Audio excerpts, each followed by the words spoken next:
Sore itu langit tampak muram, seolah ikut merasakan nasib Parno yang tak kunjung berubah. Gerobak bakso miliknya berdiri di pinggir jalan desa, tepat di bawah pohon trembesi tua yang daunnya jarang, seakan enggan memberi teduh sepenuhnya. Cat biru pada gerobaknya sudah mulai pudar, mengelupas di beberapa bagian, menyisakan warna kayu kusam yang menua bersama waktu. Sudah 5 tahun. 5 tahun Parno mendorong gerobak itu, menyusuri jalan yang sama, membuka lapak di tempat yang sama, berharap keajaiban datang dari semangkuk bakso yang ia racik dengan sepenuh tenaga. Namun keajaiban itu tak pernah datang. Di atas kompor kecil, kuah bakso masih mengepul pelan. Aroma kaldu sapi yang gurih seharusnya mampu menggugah selera siapapun yang lewat. Parno tahu itu. Ia sudah berkali-kali memperbaiki resepnya, menambah tulang, mengganti bumbu, bahkan mencoba saran dari pedagang lain. Tapi tetap saja, warungnya sepi. Hari ini pun sama. Beberapa motor melintas, suara knalpotnya meraung di jalan desa yang lengang. Sesekali ada orang lewat, melirik sekilas ke arah gerobaknya, lalu pergi begitu saja. Tak ada yang berhenti, tak ada yang tertarik. Parno duduk di bangku kayu kecil di samping gerobaknya. Tangannya memegang mangkuk kosong, jemarinya mengetuk pelan permukaan mangkuk itu, menciptakan bunyi kecil yang terdengar sepi. "Kenapa ya?" gumamnya lirih. Matanya menatap panci besar berisi bakso yang masih utuh. Butiran bakso itu mengambang tenang, seolah mengejeknya. Sudah sore, tapi belum satu pun terjual hari ini. Padahal, di seberang jalan, hanya berjarak beberapa ratus meter, warung bakso Bu Nani selalu ramai. Bahkan sejak siang, antrean sudah mengular. Orang-orang rela menunggu, berdiri berdesakan, hanya untuk semangkuk bakso. Parno pernah mencoba diam-diam mencicipi. Rasanya biasa saja, tak jauh berbeda dengan miliknya. Bahkan menurutnya, kuah buatannya lebih kuat, daging baksonya lebih terasa. Tapi kenyataan berkata lain, orang-orang tetap memilih warung itu. Parno menghela napas panjang. Dada terasa sesak, bukan karena sakit, tapi karena lelah menahan kecewa yang terus berulang. Ia bangkit, lalu membuka tutup panci. Uap panas menyembur pelan, menyapu wajahnya. Dengan sendok sayur, ia mengaduk kuah, mencoba memastikan semuanya masih baik, masih hangat, masih layak. Tapi untuk siapa? Langkah kaki terdengar mendekat. Parno refleks menoleh. Harapan kecil muncul di matanya. Seorang pria paruh baya berjalan santai, tangannya memegang plastik dari arah warung Bu Nani. Harapan itu langsung padam. Pria itu bahkan tidak melirik ke arah Parno. Langkahnya terus berlalu. Parno kembali duduk. Bahunya merosot, seakan beban hidup menekan tanpa ampun. 5 tahun, bisiknya lagi. Dalam 5 tahun itu, ia sudah mencoba segalanya. Bangun lebih pagi untuk memilih bahan terbaik, mengganti pemasok daging, mengurangi harga agar lebih murah. Bahkan pernah memberi bonus 1 bakso tambahan untuk setiap pembelian. Tetap saja, hasilnya sama. Sepi. Bahkan seringkali, saat malam tiba, ia harus membawa pulang bakso yang tidak habis. Istrinya, Nimas, hanya bisa diam melihat itu. Kadang ia membantu menghangatkan ulang untuk dimakan sendiri. Kadang pula mereka terpaksa membuangnya karena sudah tak layak. Kerugian demi kerugian menumpuk. Tabungan mereka semakin menipis. Dan Parno mulai kehilangan sesuatu yang lebih berharga dari uang, harapan. Angin sore berhembus pelan, menggoyangkan dedaunan kering di atas. Beberapa daun jatuh, melayang pelan, lalu mendarat di tanah berdebu di sekitar gerobak. Parno menatap jalan yang mulai lengang. Hari hampir malam. Biasanya, inilah waktu terakhirnya berharap.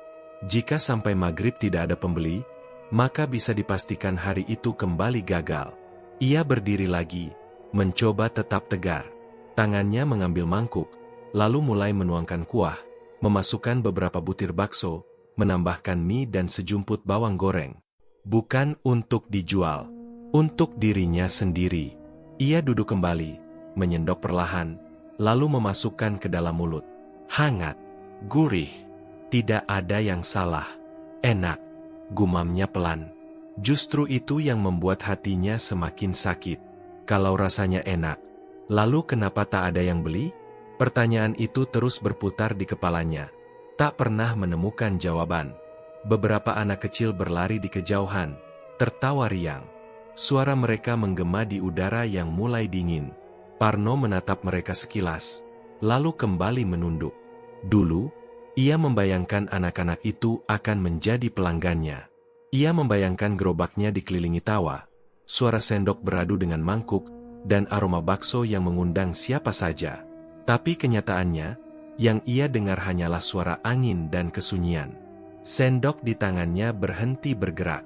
Ia menatap mangkuk itu lama, lalu tiba-tiba kehilangan selera. Perlahan, ia meletakkan mangkuk di sampingnya. Langit semakin gelap. Lampu jalan mulai menyala satu persatu, memancarkan cahaya redup yang tak cukup mengusir kesan muram di tempat itu. Parno berdiri, lalu menutup panci bakso. Gerakannya pelan, seolah setiap tindakan terasa berat. Hari ini, kembali gagal. Ia mulai membereskan peralatan, mengikat plastik, dan mematikan kompor. Uap terakhir dari kuah bakso menghilang ke udara malam, seperti harapan yang perlahan lenyap. Tangannya berhenti sejenak di atas gerobak. Matanya menatap kosong ke arah jalan yang kini benar-benar sepi. Harus sampai kapan begini? Ucapnya lirih, hampir tak terdengar. Tak ada jawaban. Hanya suara jangkrik yang mulai bernyanyi di balik semak-semak. Dengan napas berat, Parno mendorong gerobaknya perlahan. Roda besi itu berdecit pelan, menciptakan suara yang seolah menjadi teman setianya selama 5 tahun terakhir. Sepanjang perjalanan pulang, pikirannya terus dipenuhi satu hal, kegagalan yang tak kunjung berakhir. Ia tidak tahu bahwa di balik keputusasaan itu, ada sesuatu yang perlahan mendekat.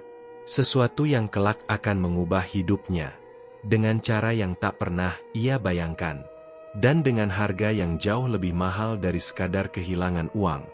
Malam Jumat selalu terasa berbeda bagi Parno, bukan karena ia percaya hal-hal mistis, tapi lebih karena suasananya yang entah mengapa terasa lebih sunyi dari biasanya. Jalanan desa yang siang tadi masih dilewati beberapa orang, kini tampak lengang. Lampu-lampu rumah menyala redup, sebagian tertutup tirai, seakan penghuni di dalamnya memilih berdiam diri.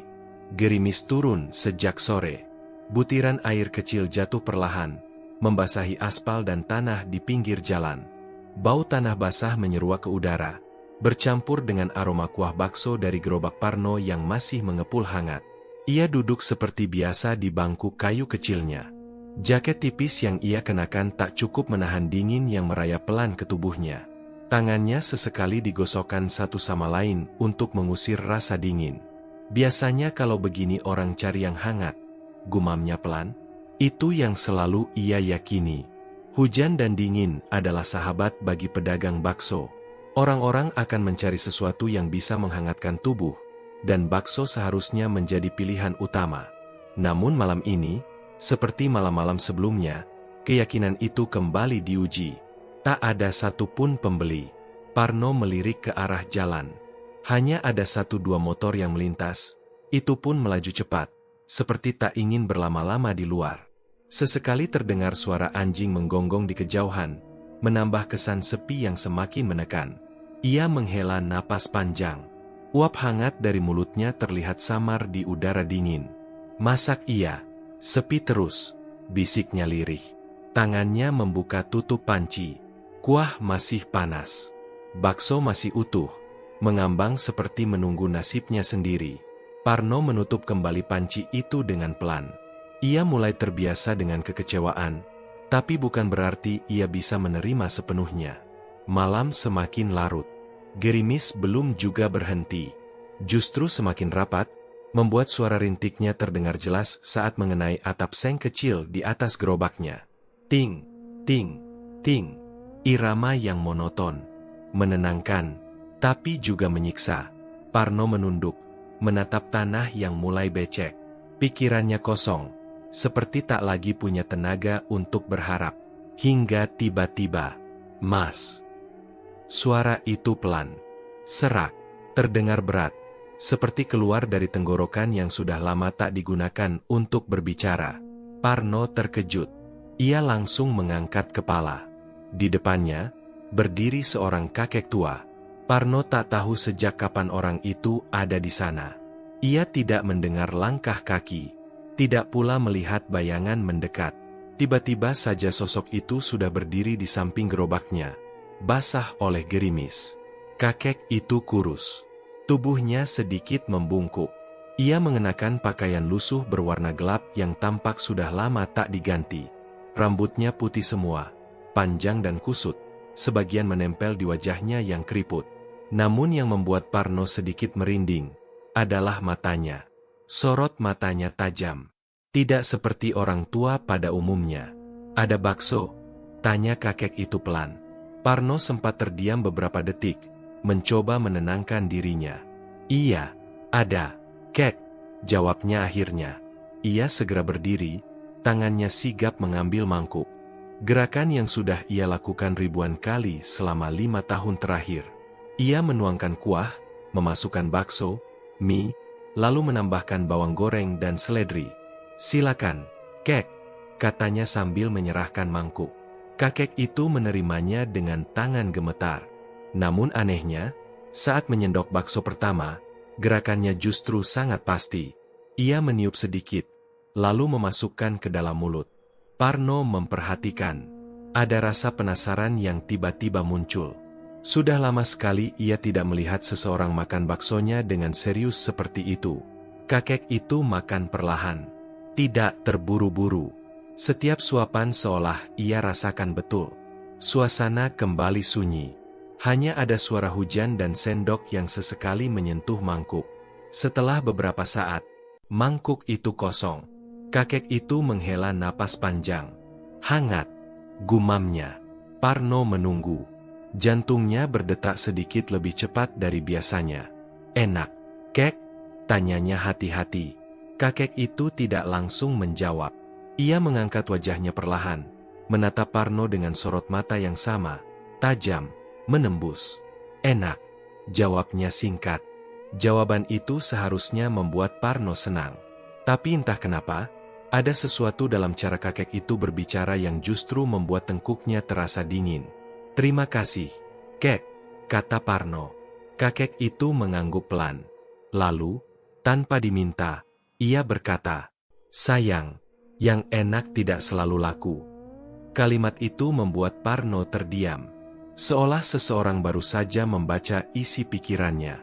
"Bapak tahu?" tanya Parno, sedikit heran. Kakek itu tersenyum tipis. Senyum yang aneh, tidak benar-benar hangat, tapi juga tidak sepenuhnya dingin. 5 tahun jualan, tapi tetap sepi, lanjutnya. Jantung Parno berdegup kencang. Ia tidak pernah melihat kakek ini sebelumnya. "Dari mana Bapak tahu?" Suaranya sedikit bergetar. Kakek itu tidak menjawab pertanyaan itu. Ia justru menatap ke arah panci bakso, lalu kembali menatap Parno. "Kalau mau warung ini laris," katanya pelan. Parno tanpa sadar mencondongkan tubuhnya, mendengarkan lebih dekat. "Pakai iler pocong saja." Hening. Suara hujan seolah berhenti sesaat di telinga Parno. "Iler, pocong?" ulangnya, tidak yakin dengan apa yang ia dengar. Kakek itu mengangguk pelan, seolah itu hal yang sangat biasa. "Iya, air liurnya. Itu yang bikin orang ketagihan," ucapnya datar. Parno menelan ludah. Ia tidak tahu harus tertawa atau takut. "Itu, bercanda ya, Kek?" katanya mencoba tersenyum. Namun kakek itu tidak tersenyum balik. Wajahnya tetap datar. "Kalau kamu mau tetap begini, ya tidak apa-apa," katanya tenang. Kalimat itu seperti menampar. Parno langsung terdiam. Bayangan 5 tahun kegagalannya muncul lagi di kepala. Warung sepi. Bakso tak habis. Uang menipis. Ia menggenggam ujung gerobaknya tanpa sadar. "Tapi kalau kamu ingin berubah," lanjut kakek itu pelan. Ia mendekat sedikit. "Ada jalannya." Parno merasakan napasnya tertahan. Ada sesuatu dalam suara kakek itu yang sulit dijelaskan. Bukan paksaan, tapi seperti tarikan halus yang membuat orang ingin mendengarkan lebih jauh. Caranya. Parno berhenti sejenak. Ia ragu. Namun rasa penasaran lebih besar dari rasa takutnya. Bagaimana, Kek? Kakek itu tersenyum lagi. Kali ini lebih jelas. Namun entah kenapa, senyum itu justru membuat bulu kuduk Parno meremang. Kalau kamu tertarik, katanya perlahan. Ia mengambil langkah mundur. Gerimis masih turun, membasahi tubuhnya. Tapi ia seperti tidak peduli. Ikut aku besok sore. Parno terdiam. Kemana? Tanyanya refleks. Kakek itu tidak langsung menjawab. Ia hanya menatap Parno dalam-dalam, lalu berbalik. Langkahnya pelan. Aneh. Suara langkahnya hampir tidak terdengar, meski jalanan basah. Beberapa detik kemudian, sosok itu sudah menjauh, perlahan menghilang dalam tirai gerimis dan gelapnya malam. Parno tetap berdiri di tempatnya. Tubuhnya kaku, pikirannya penuh. Iler pocong, bisiknya pelan. Ia menoleh ke arah jalan, mencoba mencari sosok kakek itu lagi. Tapi sudah tidak ada. Hanya ada hujan dan kesunyian yang kembali menyelimuti. Malam itu, untuk pertama kalinya setelah sekian lama, Parno tidak hanya memikirkan soal dagangannya yang sepi. Ia mulai memikirkan sesuatu yang lain. Sesuatu yang belum ia pahami. Namun entah kenapa, sulit untuk ia abaikan. Sejak pertemuan aneh di malam Jumat itu, pikiran Parno tak pernah benar-benar tenang. Setiap kali ia membuka gerobaknya, setiap kali ia melihat bakso yang kembali tak laku, kalimat itu selalu terngiang di kepalanya. Kalau mau warung ini laris, pakai iler pocong saja. Awalnya ia mencoba mengabaikan. Menganggap itu hanya ucapan orang tua yang mungkin sudah tidak waras. Tapi semakin ia berusaha melupakan, semakin kuat bayangan itu muncul. Dan yang paling mengganggu bukanlah kata-katanya, melainkan cara kakek itu mengatakannya. Tenang, yakin, seolah itu bukan hal aneh. Sore itu, langit mulai berubah warna saat Parno berdiri di depan rumahnya. Gerobaknya tidak ia dorong keluar. Untuk pertama kalinya setelah sekian lama, ia tidak berjualan. Nima sempat bertanya, tapi Parno hanya menjawab singkat, lagi capek. Padahal bukan capek, ia hanya gelisah. Langkahnya terasa berat saat ia berjalan menyusuri jalan desa. Tapi langkah itu tetap ia lanjutkan. Ada sesuatu yang mendorongnya, sesuatu yang lebih kuat dari logika dan rasa takut, sesuatu yang bernama harapan. Di ujung jalan, di tempat yang sama seperti malam itu, sosok kakek tua sudah berdiri menunggunya. Seolah ia tahu Parno pasti akan datang. Kamu datang, ucapnya pelan. Parno mengangguk. Nama saya Parno, Kek, katanya, sedikit canggung. Kakek itu tersenyum tipis. Orang-orang memanggilku Kek Ringgat. Nama itu terasa asing di telinga Parno. Tapi ia tidak berani bertanya lebih jauh. Sudah siap? Tanya Kek Ringgat. Pertanyaan itu membuat Parno terdiam sejenak. Siap? Ia sendiri tidak tahu siap untuk apa. Namun bayangan warung sepi, bakso yang tak habis, dan hidup yang tak kunjung berubah kembali menghantam pikirannya. Parno mengangguk pelan. Siap, Kek. Kek Ringgat tidak berkata apa-apa lagi. Ia langsung berbalik dan berjalan. Parno mengikuti di belakang. Mereka melewati jalan desa, lalu masuk ke jalan kecil yang jarang dilalui orang. Semakin jauh, suasana semakin sepi. Rumah-rumah mulai jarang terlihat, digantikan oleh pepohonan tinggi dan semak-semak liar. Langit semakin gelap. Angin berhembus dingin, membawa aroma tanah dan dedaunan basah. Parno mulai merasa tidak nyaman. Kita mau kemana, Kek? Tanyanya. Kamu akan tahu, jawab Kek Ringgat singkat. Jawaban itu tidak menenangkan. Justru membuat dada Parno semakin sesak. Beberapa menit kemudian, mereka sampai di sebuah gubuk kecil di tengah pepohonan. Gubuk itu tampak tua, dindingnya dari papan lapuk, atapnya dari daun kering yang sudah menghitam. Di depan gubuk, tergantung beberapa benda aneh, ikat daun kering, tulang kecil, dan kain lusuh yang bergerak pelan tertiup angin. Parno menelan ludah. Masuk, kata Kek Ringgat. Pintu gubuk terbuka pelan, seolah sudah menunggu kedatangan mereka. Di dalamnya, Suasana lebih gelap. Hanya ada satu lampu minyak kecil yang menggantung di tengah ruangan. Cahayanya redup, bergetar pelan, menciptakan bayangan yang bergerak di dinding. Dan di dalam sana, seseorang sudah menunggu. Seorang pria tua dengan tubuh kurus dan wajah yang membuat Parno sulit berpaling. Kulitnya pucat, matanya cekung, bibirnya kehitaman, rambutnya panjang dan acak-acakan. Tatapannya langsung tertuju pada Parno. Tajam, seolah menembus sampai ke dalam. "Ini orangnya." Suara pria itu serak. "Iya," jawab Kek Ringgat. Pria itu tersenyum. Senyum yang tidak wajar. "Akhirnya datang juga," katanya pelan. Parno berdiri kaku. Tubuhnya ingin mundur, tapi kakinya seperti tertahan. "Saya cuma ingin usaha saya laris," katanya terbata. Pria itu tertawa kecil. "Semua orang datang ke sini dengan alasan itu," ujarnya. Ia bangkit perlahan, lalu mendekati Parno. "Aku bisa membuat usahamu lancar," katanya. Parno menelan ludah. Apa syaratnya?" tanyanya hati-hati. Pria itu berhenti tepat di depan Parno. Sorot matanya semakin dalam. "Hanya satu," katanya. Ia mendekatkan wajahnya, hampir berbisik, yaitu iler pocong. Tubuh Parno langsung merinding. Kata itu kembali terdengar. Kini bukan dari kakek aneh di pinggir jalan, tapi dari sosok yang jelas-jelas tidak biasa. "Itu, maksudnya bagaimana?" Suara Parno mengecil. Pria itu tersenyum lagi. "Kamu akan tahu," jawabnya singkat. Kek Ringgat menepuk bahu Parno. "Kalau kamu ingin berubah, jangan banyak tanya," katanya. Kalimat itu seperti peringatan atau ancaman. Parno menunduk. Dalam hatinya, rasa takut mulai tumbuh. Tapi di sisi lain, ada keinginan yang lebih besar.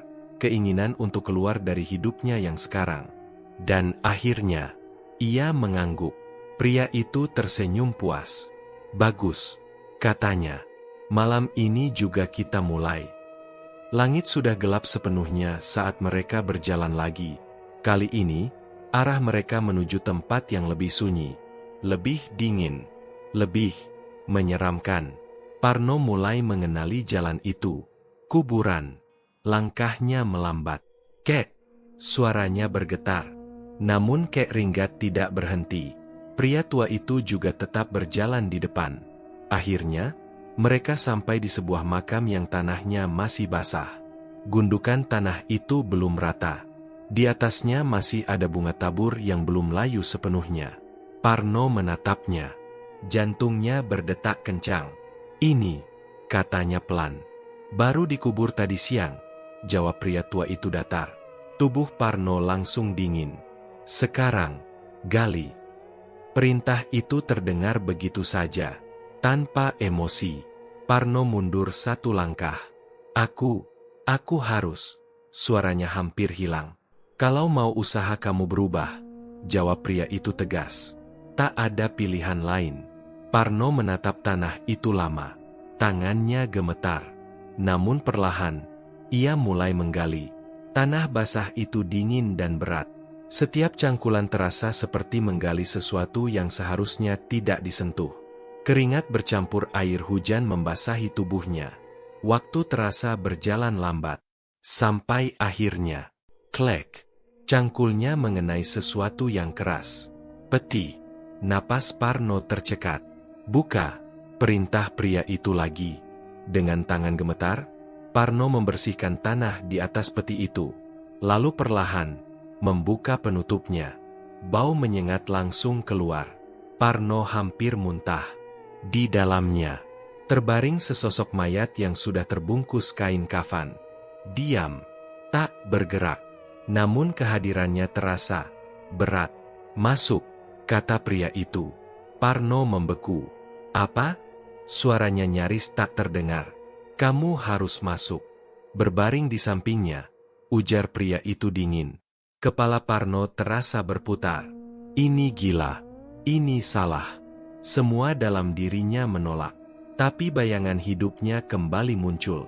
Sepi. Gagal. Tak berubah. Tangannya mengepal, dan dengan napas yang berat, ia melangkah mendekat, turun ke dalam liang lahat itu. Tanah di sekelilingnya dingin dan lembab. Ia menatap mayat di sampingnya, lalu perlahan berbaring di sebelahnya. Tubuhnya kaku, napasnya tidak teratur. Di atas, dua sosok itu menatapnya tanpa ekspresi. "Jangan keluar sampai subuh," kata pria itu. Penutup peti mulai ditutup kembali. Gelap mulai menyelimuti, dan saat kayu itu benar-benar menutup pandangannya, Parno sadar, ia telah melangkah terlalu jauh, dan tidak ada jalan kembali. Gelap. Itu hal pertama yang benar-benar dirasakan Parno setelah penutup liang lahat ditutup sepenuhnya. Tidak ada celah cahaya, tidak ada bayangan, tidak ada bentuk, hanya kegelapan pekat yang menelan semuanya. Napasnya langsung memburu. Udara di dalam sempit, lembab. Bau tanah basah bercampur dengan aroma anyir yang menusuk hidung. Bau yang tak asing, bau kematian. Parno memejamkan mata, meski tak ada bedanya antara terbuka atau tertutup. Tubuhnya kaku. Ia bisa merasakan tanah dingin di punggungnya. Bisa merasakan kain kafan di sampingnya, menyentuh lengannya. Mayat itu. Ia benar-benar berbaring di samping mayat. Jantungnya berdetak kencang, seolah ingin keluar dari dada. "Astagfirullah," bisiknya pelan, hampir tak terdengar. Namun suaranya terasa hilang, seperti ditelan oleh ruang sempit itu. Di atas sana, samar-samar terdengar suara. Dukun itu. Suara mantra mulai mengalun pelan. Tidak jelas kata-katanya, seperti bahasa yang tidak pernah Parno dengar sebelumnya. Nadanya berat, berulang, dan entah kenapa terasa menekan. Setiap kali suara itu terdengar, dada Parno seperti ditekan sesuatu yang tak terlihat. Ia mencoba mengatur napas. "Tenang, tenang," gumamnya pada diri sendiri. Ia memaksa pikirannya untuk tetap waras.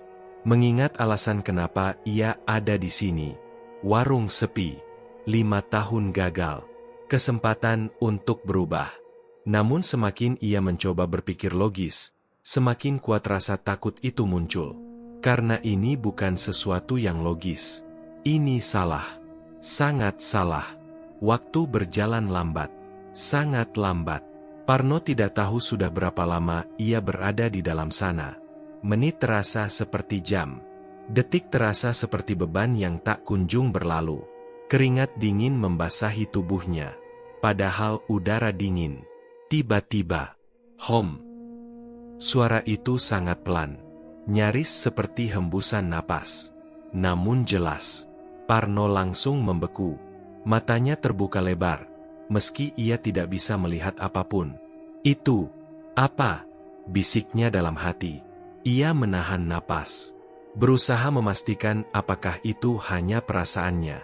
Namun kemudian, hahaha. Suara itu terdengar lagi, lebih jelas, lebih dekat, seolah berasal dari sampingnya. Dari mayat itu, tubuh Parno langsung gemetar hebat. Tidak mungkin. Ia menolak mempercayainya. Itu cuma angin, cuma perasaan. Ia mencoba meyakinkan diri. Namun suara itu kembali muncul.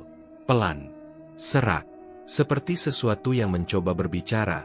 Dari tenggorokan yang kering, Parno ingin berteriak, ingin keluar.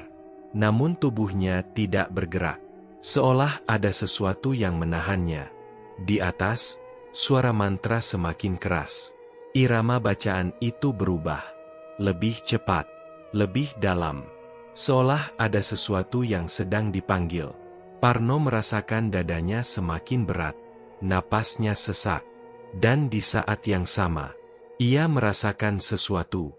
Sentuhan. Sangat pelan. Di lengannya. Tubuhnya langsung kaku. Ia tidak berani bergerak. Tidak berani memastikan. Namun sentuhan itu nyata. Dingin. Kaku. Seperti tangan yang sudah lama kehilangan kehidupan.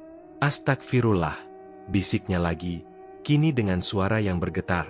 Matanya mulai berair.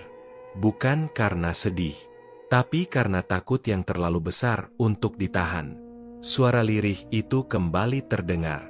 Kini lebih panjang, seolah berusaha mengeluarkan sesuatu dari mulut yang terikat. Parno menggigit bibirnya. Ia tahu, ia tidak sendirian di dalam sini. Dan sesuatu itu tidak mati sepenuhnya. Mantra di atas semakin menggema.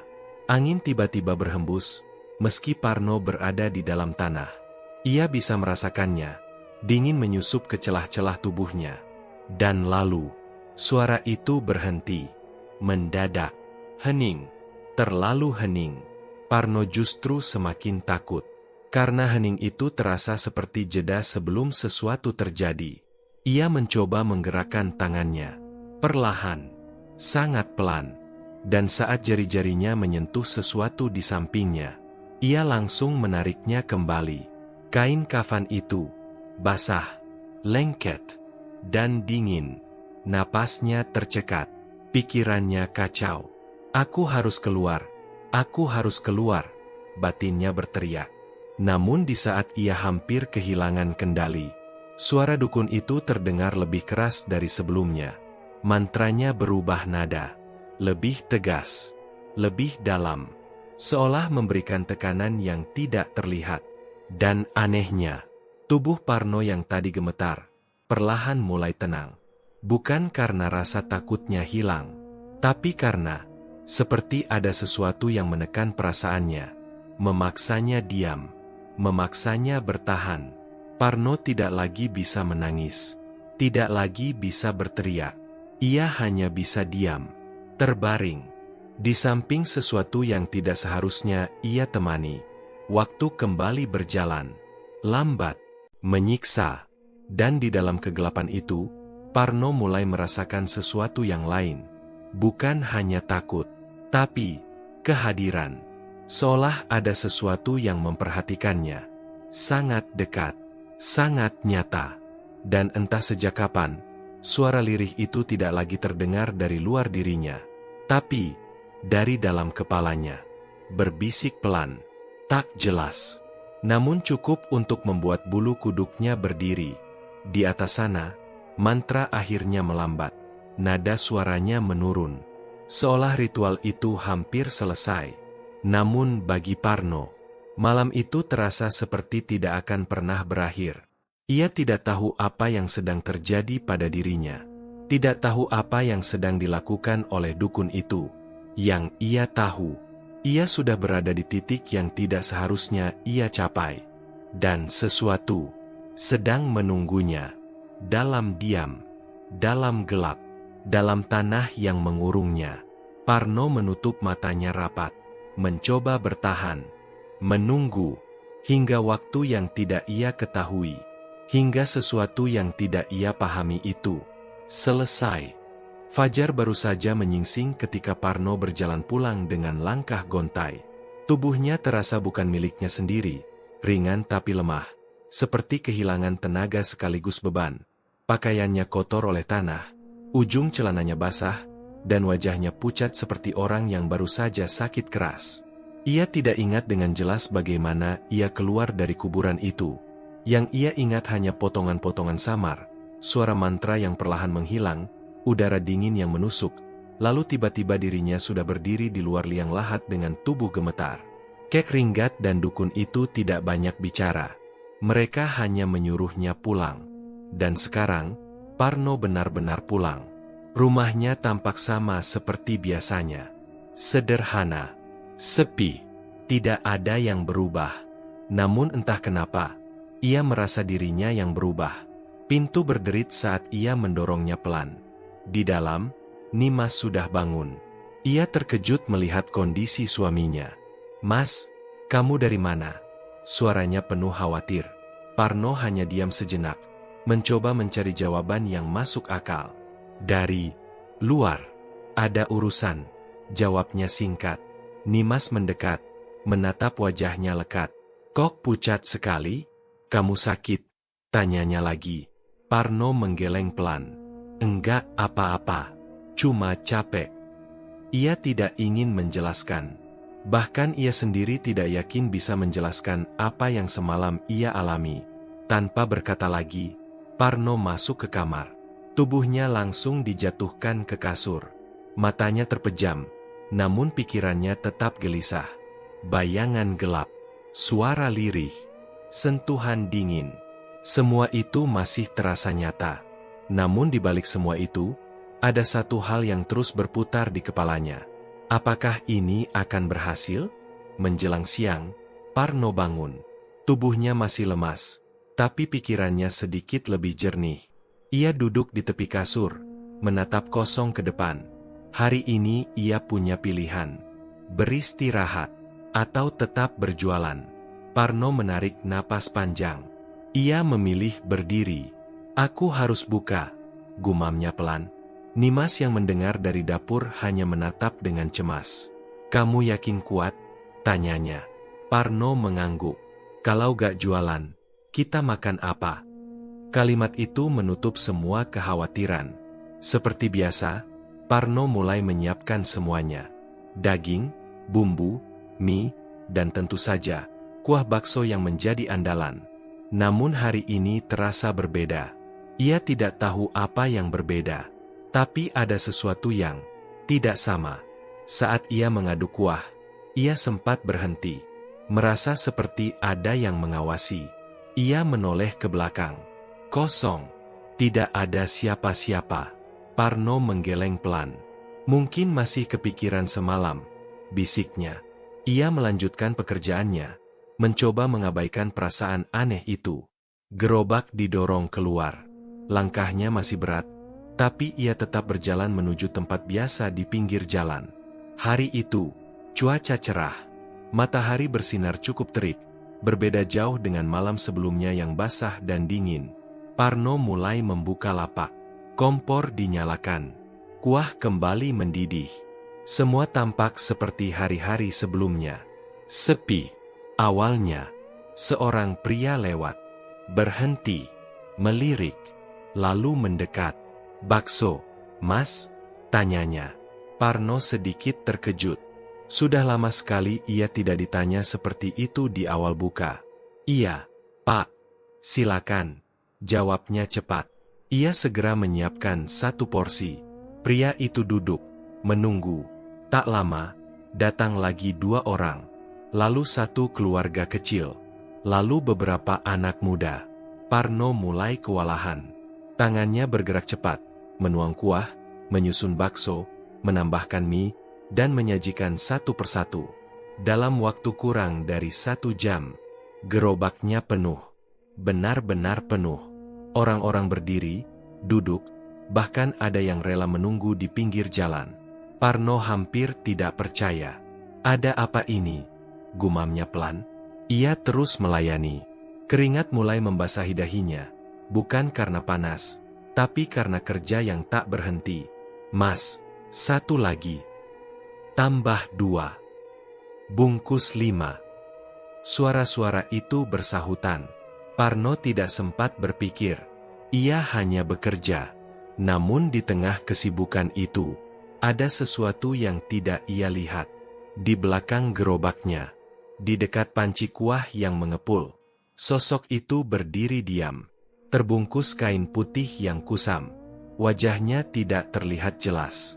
Namun dari celah kain itu, cairan kental menetes pelan dari mulutnya.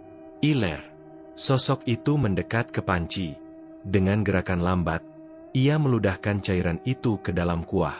Lalu ke adonan bakso. Tidak ada yang menyadari. Tidak Parno. Tidak juga para pembeli. Namun setelah itu, aroma kuah berubah. Lebih kuat. Lebih menggoda. Orang-orang yang sedang makan berhenti sejenak. Lalu, wah, enak banget. Ini beda dari biasanya. Gila, nagih. Pujian mulai terdengar. Parno terdiam sesaat. Ia mencicipi sedikit kuahnya, dan matanya langsung membesar. Rasanya berbeda, lebih dalam, lebih kaya.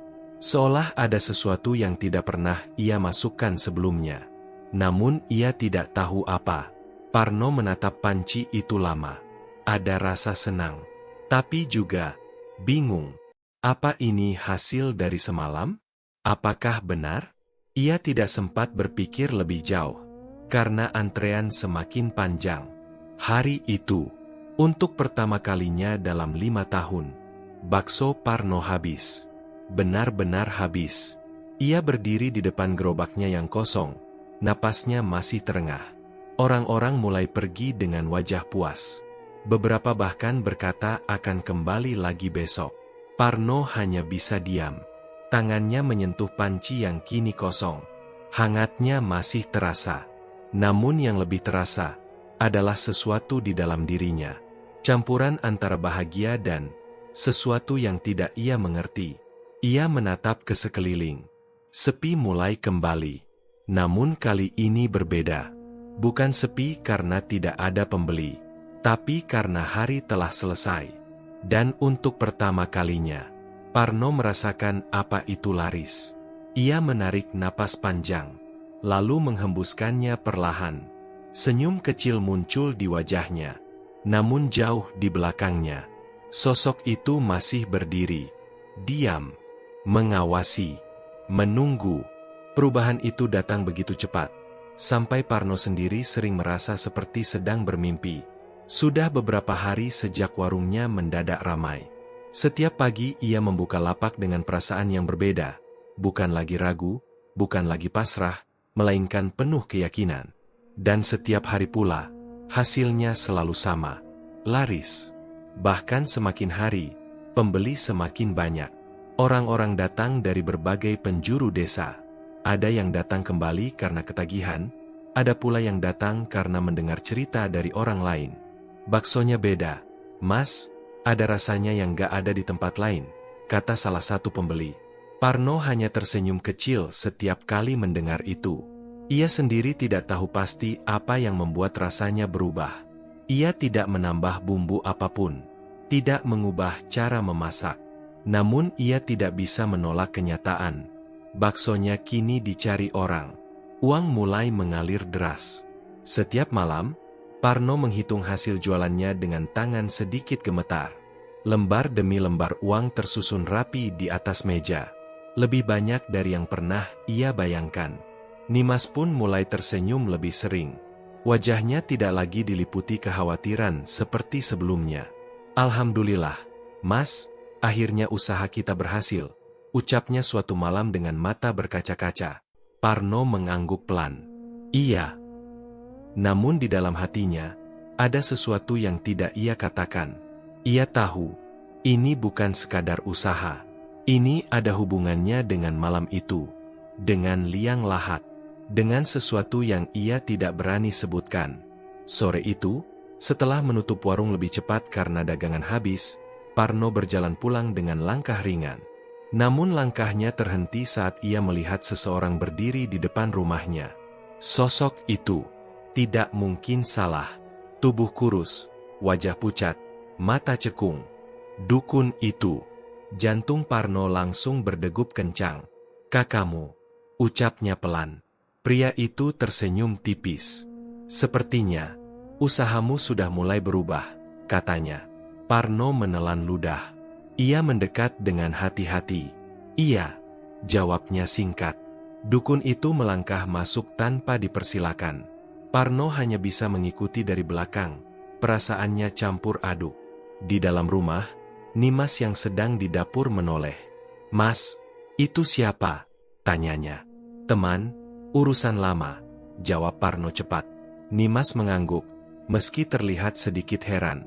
Dukun itu duduk di kursi kayu dengan santai, seolah rumah itu miliknya sendiri. Matanya berkeliling, mengamati setiap sudut. Kehidupanmu mulai membaik, katanya pelan. Parno berdiri di depannya. Apa? Ini karena itu? Tanyanya hati-hati. Dukun itu tersenyum. Kamu sudah merasakannya sendiri, bukan? Parno terdiam. Ia tidak bisa menyangkal. Sekarang dengarkan baik-baik. Suara dukun itu berubah lebih serius. Parno langsung menegakkan tubuh. Apa lagi? Tanyanya. Dukun itu menatapnya tajam. Mulai sekarang, kamu harus menjaga apa yang sudah kamu dapatkan. Parno mengernyit. Maksudnya, Dukun itu sedikit condong ke depan. "Jangan terlalu dekat dengan orang lain," katanya pelan. Parno bingung. "Kenapa?" "Karena tidak semua orang membawa niat baik," jawabnya singkat. Parno masih belum mengerti sepenuhnya. Namun ia tidak berani membantah. "Dan satu lagi," lanjut dukun itu. Nada suaranya lebih dalam, lebih berat. "Ini yang paling penting." Parno menelan ludah. "Apa itu?" Dukun itu menatap lurus ke matanya. "Jangan sedekah." Kalimat itu membuat Parno terdiam. "Apa?" Ia hampir tidak percaya. "Jangan sedekah," ulang dukun itu. "Kenapa?" Suara Parno terdengar bingung. Dukun itu tersenyum tipis. "Semuanya ada harganya, Parno." Kalimat itu terasa dingin. Udaranya seolah berubah. "Uang yang kamu dapat sekarang bukan uang biasa," lanjutnya. Parno merasakan jantungnya berdegup lebih cepat. "Maksudnya?" tanyanya pelan. Dukun itu tidak langsung menjawab. Ia hanya mengangkat tangannya sedikit, lalu berkata, "Kalau kamu memberikan uang itu untuk sedekah." Ia berhenti sejenak. Senyumnya menghilang. "Maka dia akan celaka." Tubuh Parno langsung merinding. "Dia? Siapa?" Suaranya melemah. Dukun itu tidak menjawab, hanya menatap dalam. Tatapan yang membuat Parno tidak berani bertanya lagi. Hening sejenak. Suasana terasa berat. Bahkan suara dari dapur pun seolah menghilang. "Ini bukan ancaman," kata dukun itu pelan. "Ini peringatan." Parno menunduk. Pikirannya kacau. Di satu sisi, ia merasa ini tidak masuk akal. Namun di sisi lain, ia sudah melihat sendiri hasilnya. Warungnya berubah drastis. Dari sepi menjadi ramai. Dari rugi menjadi untung. Semua itu terjadi setelah ritual itu. "Kalau aku melanggar?" tanya Parno akhirnya. Dukun itu berdiri. Langkahnya pelan. Ia mendekat ke Parno, lalu berbisik di dekat telinganya. "Kamu sudah cukup merasakan bagaimana rasanya gagal." Napas Parno tercekat. "Jangan sampai kamu merasakan yang lebih buruk dari itu." Kalimat itu seperti menusuk. Parno terdiam, tak mampu menjawab. Dukun itu menjauh, lalu berjalan menuju pintu. "Kamu sudah memilih jalanmu," katanya tanpa menoleh. "Tinggal kamu yang menentukan, mau menjaganya atau menghancurkannya." Pintu terbuka. Angin sore masuk perlahan. Dan dalam beberapa detik, sosok itu sudah pergi, menghilang, seolah tidak pernah ada. Parno tetap berdiri di tempatnya. Tubuhnya kaku, pikirannya penuh. "Jangan sedekah," bisiknya pelan. Kalimat itu terus berulang di kepalanya. Nimas keluar dari dapur, menghampiri. "Mas, itu siapa sih?" tanyanya penasaran. Parno menoleh. Wajahnya terlihat berbeda, lebih tegang. "Bukan siapa-siapa," jawabnya singkat. Nimas mengerutkan kening. Namun ia tidak memaksa. Parno berjalan ke meja, menatap uang hasil jualannya hari itu. Banyak, sangat banyak. Ia seharusnya senang. Namun kini, uang itu terasa berbeda. Seolah ada sesuatu yang melekat padanya. Sesuatu yang tidak terlihat. Sesuatu yang menuntut. Parno menggenggam uang itu erat. Dalam diam, ia membuat keputusan. Ia tidak akan mengambil risiko. Tidak sekarang. Tidak setelah semua yang ia dapatkan. Dan tanpa ia sadari, langkah kecil itu akan membawa perubahan yang jauh lebih besar dalam hidupnya. Waktu berjalan cepat. 1 tahun berlalu sejak hari pertama warung bakso Parno mendadak ramai. Dalam kurun waktu itu, hidupnya berubah drastis. Bahkan terlalu drastis untuk ukuran seseorang yang dulu nyaris menyerah pada keadaan. Gerobak tua di bawah pohon trembesi kini hanya tinggal kenangan. Parno sudah memiliki warung permanen. Bangunannya kokoh, berdinding tembok, dengan papan nama besar bertuliskan Bakso Parno Asli. Setiap hari, warung itu tak pernah sepi. Kursi-kursi selalu terisi. Bahkan seringkali orang harus menunggu untuk mendapatkan tempat. Pegawai pun bertambah. Dulu ia bekerja sendiri, kini ada 4 orang yang membantunya. Ada yang khusus melayani pembeli, ada yang meracik bakso, ada pula yang bertugas membersihkan. Semua berjalan cepat, terlalu cepat. Rumahnya pun ikut berubah. Dari rumah sederhana berdinding papan, kini menjadi bangunan 2 lantai dengan keterang yang mencolok di antara rumah warga lainnya. Halamannya luas, bahkan cukup untuk memarkir mobil baru yang dibelinya beberapa bulan lalu. Namun di balik semua itu, ada satu hal yang tidak berubah dari Parno. Ia tetap sama, keras, perhitungan, dan kini semakin pelit. "Mas, ini uang belanja minggu ini," kata Nimas suatu pagi, sambil menerima amplop dari tangan Parno. Ia membukanya sedikit, lalu mengernyit. "Ini, kok sedikit, Mas?" tanyanya hati-hati. Parno menatap sekilas. "Sudah cukup itu." "Tapi kebutuhan sekarang kan." "Cukup," potong Parno tegas. Nada suaranya dingin, tidak memberi ruang untuk bantahan. Nimas terdiam. Ia menunduk, menahan sesuatu di dalam hatinya. Ia tahu, sejak usaha mereka sukses, Parno berubah. Bukan menjadi lebih baik, tapi justru semakin tertutup. Ia jarang berbagi, bahkan untuk hal kecil sekalipun. Jika dulu mereka kekurangan, itu wajar. Tapi sekarang, semua ada. Namun Parno tetap seperti hidup dalam ketakutan kehilangan. Siang itu, Nimas pergi ke warung untuk mengantar makanan. Ia berjalan melewati beberapa rumah warga. Seperti biasa, sapaan terdengar dari beberapa ibu-ibu yang sedang duduk di teras. "Nimas," panggil salah satu dari mereka. Nimas tersenyum, mencoba bersikap biasa. "Iya, Bu." "Sekarang enak ya, sudah kaya raya," kata ibu itu dengan nada yang sulit diartikan. Nimas hanya tersenyum kecil. "Alhamdulillah, Bu." Namun ibu lain menimpali, suaranya sedikit lebih tajam. "Iya sih, tapi kok gak pernah kelihatan di masjid ya?" Nimas terdiam. "Gak pernah juga tuh nyumbang ke warga. Padahal dulu waktu susah sering dibantu." Lanjut yang lain. Kalimat-kalimat itu seperti tusukan kecil. Tidak langsung menyakitkan, tapi cukup untuk meninggalkan bekas. Nimas mencoba tetap tersenyum. "Masih sibuk, Bu," jawabnya pelan. Namun dalam hatinya, ada sesuatu yang mulai panas. Ia pamit dengan cepat, lalu melanjutkan langkahnya. Namun suara-suara itu terus terngiang di kepalanya. Gak pernah nyumbang. Sekarang sudah kaya. Tangannya mengepal pelan. Ia tidak suka dipandang seperti itu. Bukan karena gengsi semata, tapi karena ia tahu itu tidak sepenuhnya salah. Sejak mereka punya uang, mereka memang tidak pernah memberi. Bukan karena tidak mau, tapi karena Parno melarang. Kalimat itu kembali muncul di ingatannya. "Jangan sedekah."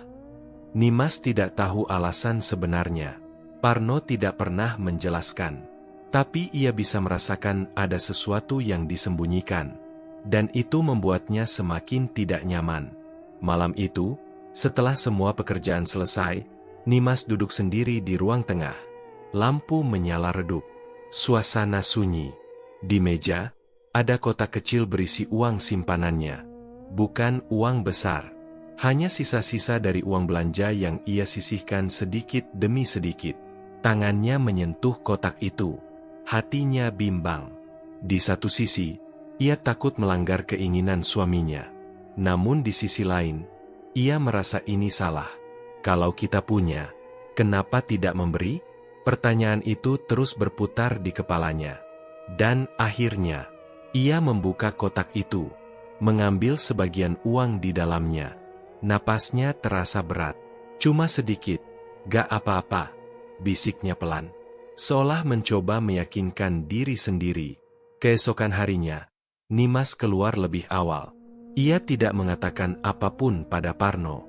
Langkahnya cepat, namun hatinya berdebar. Ia menuju panti kecil di ujung desa, tempat beberapa anak yatim tinggal dan diasuh oleh seorang ustaz tua. Tempat itu sederhana. Dindingnya kusam. Halaman kecilnya dipenuhi anak-anak yang bermain dengan riang meski fasilitas terbatas. Saat Nimas datang, beberapa anak langsung menoleh. Mata mereka berbinar. "Bu!" Salah satu dari mereka mendekat. Nimas tersenyum. Hatinya terasa hangat. Ia menyerahkan uang itu kepada pengurus panti. "Ini, sedikit bantuan," katanya pelan. Pengurus itu tersenyum haru. "Terima kasih banyak, Bu. Semoga rezekinya dilipat gandakan." Kalimat itu membuat hati Nimas bergetar. Ia mengangguk. Anak-anak itu mengerubunginya. Beberapa bahkan memeluknya. Dan untuk pertama kalinya sejak lama, Nimas merasa lega. Lebih dari sekadar lega. Ia merasa melakukan sesuatu yang benar. Namun di sisi lain, di rumah, Parno berdiri diam di depan meja. Matanya menatap uang yang tersusun rapi. Ada yang berbeda. Jumlahnya berkurang. Tidak banyak. Tapi cukup untuk ia sadari. Keningnya berkerut. "Siapa yang ambil?" gumamnya pelan. Ia menoleh ke arah pintu. Kosong. Namun entah kenapa, dadanya tiba-tiba terasa tidak nyaman. Seperti ada sesuatu yang terusik. Parno menggeleng. "Mungkin salah hitung," katanya mencoba menenangkan diri. Namun jauh di dalam hatinya, ada perasaan yang mulai muncul. Perasaan yang tidak ia kenali. Dan tanpa ia sadari, langkah kecil yang dilakukan Nimas hari itu telah membuka sesuatu. Sesuatu yang selama ini terikat rapat.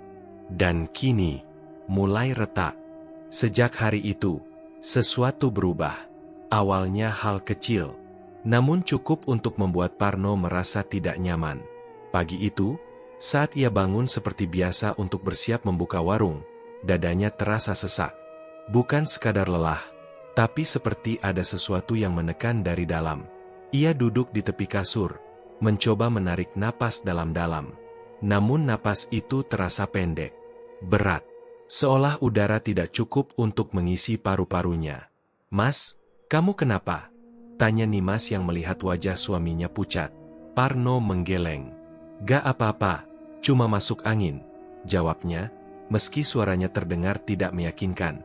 Ia mencoba berdiri, namun baru beberapa langkah, kepalanya terasa berputar. Ia terpaksa kembali duduk. Nimas langsung mendekat. "Sudah, istirahat saja dulu. Jangan dipaksakan," katanya cemas. Parno diam. Biasanya, ia tidak pernah mau berhenti. Bahkan saat sakit pun, ia tetap berjualan. Namun kali ini, tubuhnya benar-benar tidak bisa diajak kompromi. Hari itu, untuk pertama kalinya sejak warungnya ramai, Parno tidak buka.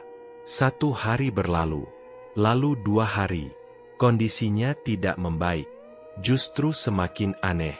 Selain sesak napas, tubuhnya terasa lemas luar biasa. Bahkan untuk bangun dari kasur saja, ia harus mengumpulkan tenaga. Malam hari menjadi lebih buruk. Ia sering terbangun dengan napas tersengal, seperti baru saja berlari jauh. Keringat dingin membasahi tubuhnya. Dan yang paling mengganggu, ia merasa tidak sendirian. Beberapa kali, saat ia terjaga di tengah malam, ia merasa ada sesuatu di sudut ruangan. Diam, mengawasi. Namun setiap kali ia menoleh, tidak ada apa-apa. "Ini cuma sakit biasa," gumamnya mencoba menenangkan diri. Namun dalam hatinya, ia tahu, ini bukan sekadar sakit. Hari ketiga, Parno mulai memaksa dirinya bangun lebih lama. Ia duduk di ruang tengah, menatap kosong ke arah meja. Di sana, uang hasil jualannya beberapa hari lalu masih tersimpan. Biasanya, melihat itu akan membuatnya semangat. Namun kali ini, tidak. Dadanya kembali terasa sesak. Ia menekan dadanya pelan. "Mas, sebaiknya periksa ke dokter saja," kata Nimas pelan. Parno langsung menggeleng. "Gak perlu." Ia tidak ingin mengeluarkan uang untuk hal seperti itu. Lagi pula, ada sesuatu yang membuatnya ragu. Ia teringat kata-kata dukun itu. "Kalau kamu melanggar, Parno menelan ludah. Tidak. Ia tidak merasa melanggar apapun. Ia tidak sedekah. Ia tidak memberi siapa-siapa. Semua masih sesuai. Lalu kenapa? Pikirannya mulai gelisah. Namun ia menepisnya. Mungkin memang lagi drop saja, katanya. Hari itu, ia memutuskan. Besok harus jualan lagi. Apapun yang terjadi. Hari keempat, Parno memaksa bangun lebih pagi. Tubuhnya masih lemah. Tapi ia tidak mau kehilangan momentum. Warungnya harus tetap buka. Pembeli tidak boleh hilang. Dengan langkah pelan, ia mulai menyiapkan bahan. Daging, bumbu, dan tulang sapi yang biasa ia simpan di freezer untuk kuah. Ia membuka freezer. Udara dingin langsung keluar. Tangannya meraih plastik berisi tulang. Namun saat ia menyentuhnya, ia berhenti. Ada yang aneh. Teksturnya tidak seperti biasanya. Ia mengernyit. Perlahan, ia membuka plastik itu. Dan seketika, bau busuk menyengat langsung menusuk hidungnya. Parno refleks mundur. Ia menutup hidungnya. Ini, apa? Gumamnya. Matanya menatap isi plastik itu dengan tidak percaya. Tulang-tulang itu berubah. Warnanya menghitam, basah, dan bergerak. Parno membeku. Ia menatap lebih dekat, dan jantungnya langsung berdetak kencang. Belatung, puluhan, tidak, ratusan. Belatung kecil menggeliat di antara tulang-tulang itu. Putih, lembek, bergerak tanpa henti, seolah hidup di dalam daging yang membusuk. Tidak mungkin, bisik Parno. Tangannya gemetar. Ini tidak masuk akal. Tulang ini baru ia beli beberapa hari lalu. Ia simpan di freezer. Seharusnya tetap segar. Seharusnya tidak mungkin membusuk. Apalagi sampai seperti ini. Bau busuk semakin menyengat, membuat perutnya mual. Parno langsung menutup plastik itu kembali. Wajahnya pucat. Nimas yang mendengar suara ribut dari dapur segera datang. "Ada apa, Mas?" tanyanya. Parno tidak langsung menjawab. Ia hanya menunjuk ke arah plastik itu. Nimas mendekat, lalu membukanya sedikit. Dan seketika, ia menutupnya kembali dengan cepat. "Ya Allah, ini kok bisa begini?" Suaranya bergetar. Parno menggeleng. "Aku gak tahu." Suasana menjadi hening.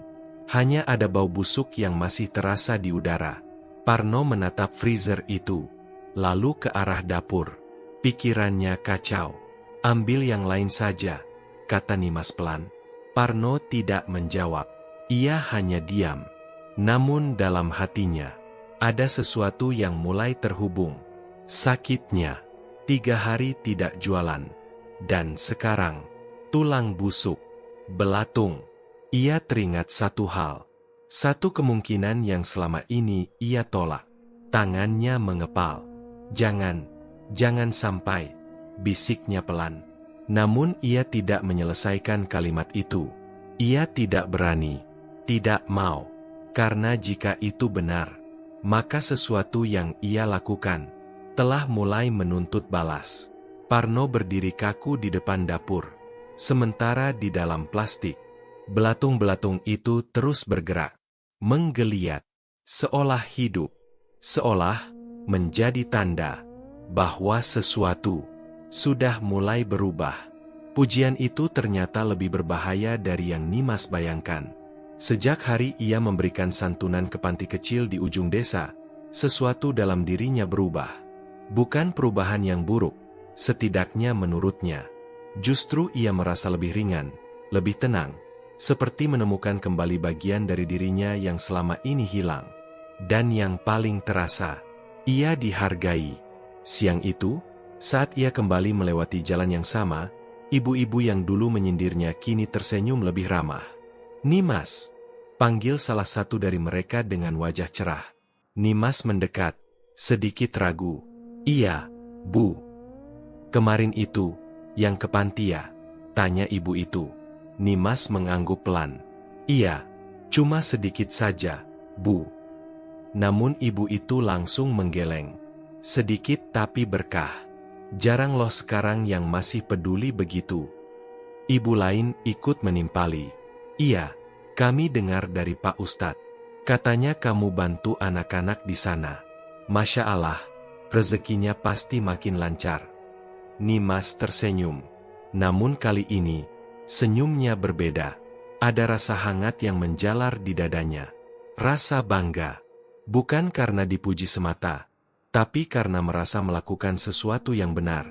Alhamdulillah, jawabnya pelan. Sejak saat itu, setiap langkahnya terasa lebih ringan. Namun tanpa ia sadari, perasaan itu perlahan berubah. Dari niat tulus, menjadi kebiasaan. Dan dari kebiasaan, menjadi sesuatu yang ia cari. Hari-hari berikutnya, Nimas mulai sering keluar rumah. Awalnya ia hanya sesekali. Namun lama-lama, hampir setiap hari, ia mulai menyisihkan uang dari dalam rumah. Tidak banyak, tapi cukup untuk dibagikan. Saat melihat pengemis di pinggir jalan, ia berhenti, memberi. Saat melewati masjid, tangannya dengan ringan memasukkan uang ke dalam kotak amal. Kadang ia bahkan sengaja mencari tempat-tempat yang membutuhkan. Dan setiap kali itu terjadi, ia merasakan hal yang sama. Tatapan terima kasih. Doa-doa yang dilantunkan pelan. Dan tentu saja, pujian. Semoga rezekinya dilipat gandakan, Bu.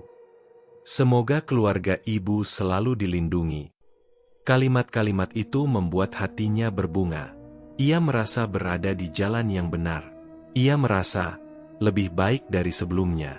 Dan yang terpenting, ia merasa tidak salah. Karena dalam pikirannya, memberi tidak pernah salah. Namun di rumah, keadaan Parno justru semakin memburuk. Setelah kejadian tulang penuh belatung itu, ia tetap memaksakan diri untuk berjualan. Ia mengganti bahan, membersihkan semuanya, mencoba menganggap itu hanya kejadian aneh yang tidak perlu dipikirkan. Warung kembali buka, pembeli masih datang, namun tubuhnya tidak lagi sama. Sesak napas itu kembali, lebih sering, lebih berat. Kadang di tengah melayani pembeli, ia harus berhenti sejenak, memegang dadanya, mencoba menarik napas panjang. Pegawainya mulai memperhatikan. "Pak, istirahat saja dulu," kata salah satu dari mereka. Namun Parno menggeleng. "Lanjutkan saja." Ia tidak mau terlihat lemah.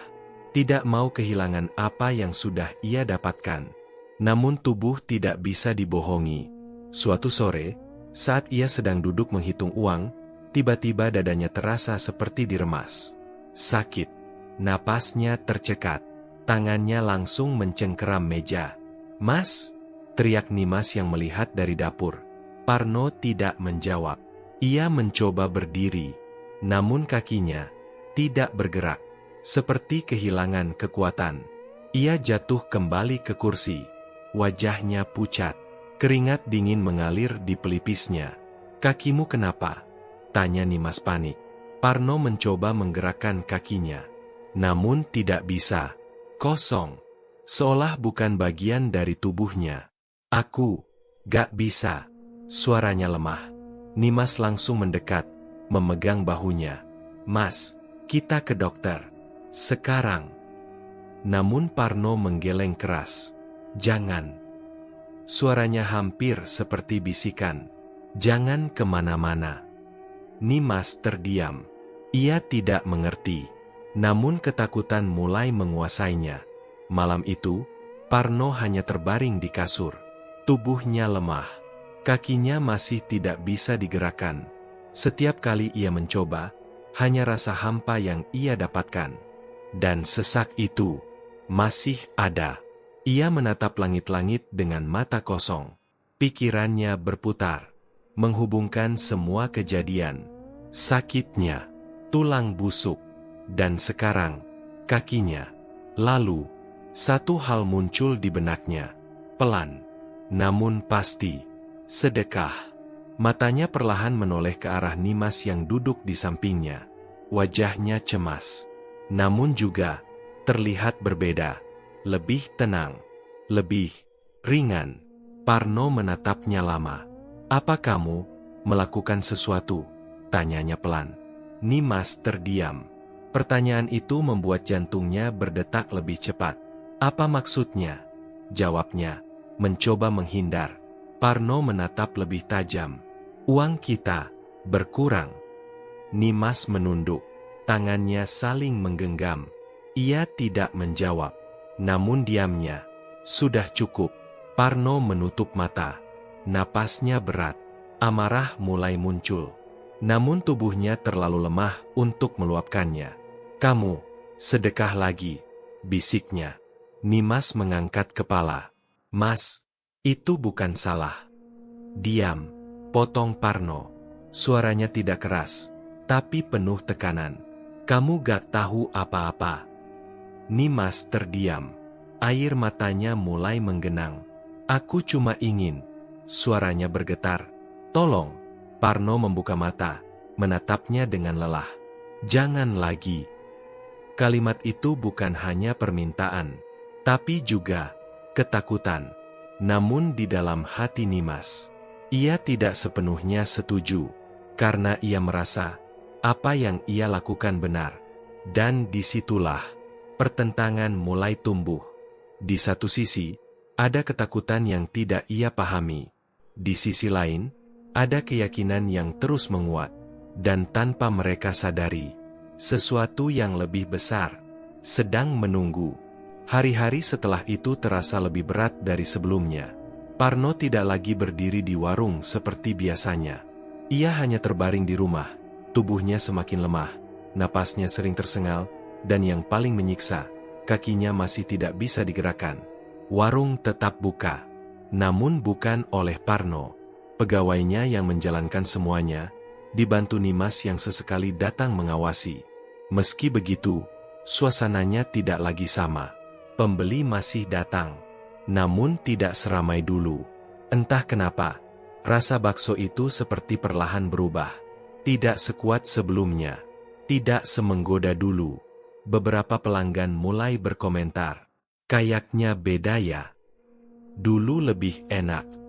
Kalimat-kalimat itu mulai terdengar, namun tidak ada yang benar-benar tahu penyebabnya. Di dalam rumah, Parno hanya bisa mendengar semuanya dari cerita Nimas. Dan setiap kali mendengar itu, dadanya terasa semakin berat. Bukan hanya karena sakit, tapi karena takut. Siang itu, Parno memaksakan diri duduk di kursi dekat meja. Tangannya masih gemetar, tapi ia berusaha membuka buku catatan keuangan. Sudah beberapa hari ia tidak melihatnya, dan sesuatu dalam dirinya mendorong untuk memastikan. Dengan napas berat, ia mulai menghitung. 1 lembar, 2 lembar, puluhan, ratusan. Namun semakin ia menghitung, keningnya semakin berkerut. Jumlahnya tidak sesuai. Ia berhenti, mengulang dari awal, namun hasilnya tetap sama. Berkurang, banyak, jauh lebih banyak dari yang ia kira. "Tidak mungkin," bisiknya pelan. Tangannya mencengkeram meja. Jantungnya berdegup kencang. Ia langsung menoleh ke arah Nimas yang sedang berdiri di dekat dapur. "Kemari," panggilnya dengan suara berat. Nimas menoleh. Ada sesuatu dalam nada suara itu yang membuatnya langsung merasa tidak nyaman. Ia mendekat perlahan. "Iya, Mas." Parno menatapnya lekat.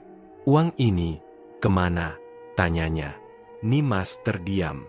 Pertanyaan itu datang seperti yang ia takutkan. Ia mencoba menghindari. "Buat kebutuhan," jawabnya pelan. Parno menggeleng. "Ini bukan sedikit." Suaranya mulai meninggi. "Ini banyak." Nimas menggigit bibirnya. Tidak menjawab. Namun diamnya kembali menjadi jawaban. Parno menutup mata sejenak. Napasnya semakin berat. "Kamu, sedekah lagi," katanya pelan. Bukan lagi pertanyaan, tapi kepastian. Air mata Nimas mulai jatuh. "Iya," jawabnya lirih. Parno membuka mata. Tatapannya berubah. Bukan hanya marah, tapi juga ketakutan yang dalam. "Aku sudah bilang, Jangan. Suaranya bergetar. Mas, aku cuma. Diam. Bentaknya. Kali ini lebih keras. Tubuhnya ikut bergetar. Aku sudah bilang jangan. Ulangnya. Nimas menangis. Ini bukan salah. Memberi itu baik. Mas. Balasnya. Namun kata-kata itu justru membuat Parno semakin panik. Kamu gak tahu apa-apa. Teriaknya. Ia mencoba berdiri. Namun tubuhnya tidak kuat. Kakinya tetap tidak bergerak. Dan saat ia memaksakan diri, tiba-tiba, dadanya terasa seperti diremas kuat. Napasnya terhenti. Kepalanya berputar hebat. Tangannya kehilangan kekuatan. Tubuhnya miring. Dan jatuh. Mas! Nimas berteriak panik. Parno tergeletak di lantai. Matanya terbuka, namun kosong. Mulutnya sedikit terbuka, namun tidak bisa mengeluarkan suara. Separuh wajahnya mulai kaku. Tangannya yang satu masih bergerak lemah, namun yang lain tidak. Kamu kenapa? Mas, Mas. Nimas mengguncang tubuhnya, namun tidak ada jawaban. Hanya napas berat yang keluar terputus-putus. Air mata Nimas jatuh tanpa henti. Ya Allah, tolong! Ia berteriak meminta bantuan. Beberapa tetangga mulai berdatangan. Suasana panik. Semua orang mencoba membantu. Namun kondisi Parno sudah berubah. Ia terkena stroke. Hari itu menjadi titik balik. Parno tidak lagi bisa bergerak bebas. Tubuhnya lemah. Bicaranya tidak jelas. Dan yang paling menyakitkan, ia tidak lagi bisa mengurus warungnya. Warung tetap berjalan. Namun tidak lama. Karena perlahan, sesuatu mulai hilang. Rasa itu, rasa yang membuat orang ketagihan. Kuah bakso itu, kembali biasa. Bahkan cenderung hambar. Pembeli mulai berkurang. Satu persatu berhenti datang. Dalam hitungan minggu, warung yang dulu ramai, kembali sepi. Pegawai mulai pergi. Tidak ada lagi yang bisa dibayar. Mobil dijual. Barang-barang mulai berkurang. Dan rumah besar itu perlahan kehilangan isinya. Orang-orang hanya melihat dari luar. Namanya juga rezeki. Mungkin lagi diuji. Dulu cepat naik, sekarang turun. Mereka menganggap semua itu sebagai takdir. Sebagai naik turunnya kehidupan. Tidak ada yang tahu kebenarannya. Tidak ada yang melihat apa yang sebenarnya terjadi. Namun di dalam rumah itu, di kamar yang kini terasa dingin, Parno terbaring dengan mata yang kosong. Ia tidak bisa bicara banyak, namun pikirannya masih berjalan. Dan ia tahu, semua ini bukan kebetulan. Ini bukan sekadar sakit, bukan sekadar nasib. Ini adalah akibat dari sesuatu yang ia mulai sendiri, dari perjanjian yang ia langgar. Di sudut ruangan, tak ada lagi sosok itu. Pocong yang dulu diam, meludahi kuah bakso, kini menghilang, pergi, meninggalkan semuanya, meninggalkan Parno, dalam keadaan yang lebih buruk dari sebelumnya. Dan kini, ia tidak hanya kehilangan usaha, tidak hanya kehilangan uang, tapi juga kehilangan dirinya sendiri. Tamat. Kisah Parno memberi satu pelajaran berharga bahwa jangan pernah mencari jalan pintas dengan cara yang menyimpang, apalagi melibatkan hal gaib yang melanggar nilai kebenaran. Rezeki yang diperoleh dengan cara sesat tidak akan membawa berkah, justru akan berakhir dengan petaka.